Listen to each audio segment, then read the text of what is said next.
আজকে প্রোগ্রাম ছিল 1,00,000 কণ্ঠপাঠ, 1,37,000 হয়ে বিশ্ব রেকর্ড হলো। অনেক রেকর্ড হয়েছে।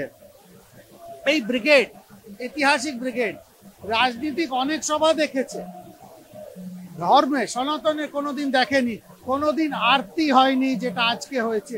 আরতি হয়েছে, সেটা তো কোনো, এখানে তো কোনো প্রতিদ্বন্দ্বিতা নেই।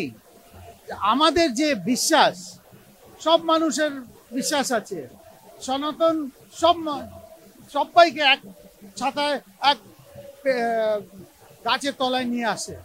আজকে যে এটাতে পরিষ্কার বোঝা গেল, যারা বলছে দ্যাট ধর্ম নিরপেক্ষ, ধর্ম তো সবাই, আমরা সবাই ধর্ম আছে, যে যাই লুকিয়ে থাকুক না কেন, কিন্তু সব আছে, যেটা আজকে প্রকট হয়ে গেল। এই সবাইকে বানচাল করার জন্য এখানে যাতে জমায়েত কম হয় বা না হয়, সেই জন্য অনেক প্রচেষ্টা চলেছে। দেখুন, কিন্তু কোনোভাবেই সব নষ্ট করে দিয়ে কিন্তু আজকে রেকর্ড হচ্ছে। যেই সব যারা করেছে তাদের চিন্তা, আমি বলবো একটা ছোট চিন্তা। যেখানে ঈশ্বর নেমে আসেন, আপনি কাউকে আটকাতে পারবেন না, যেটা আজকের ব্রিগেড এই সম্মুখীন হলো। কি বলবেন, কদিন পরে কিন্তু অযোধ্যাতে রাম মন্দির একদম নতুন ভাবে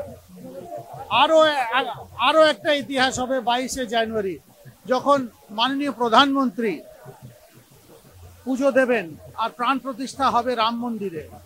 যদি রাম মন্দির ভারতবর্ষে না হয়, তাহলে বিশ্বে কোন দেশে হবে, কোন মাটিতে হবে? কতটা খুশি, কতটা আনন্দিত অভিভূত। আমি আমার নিজের ভিতরের আনন্দ প্রকট করতে পারছি না।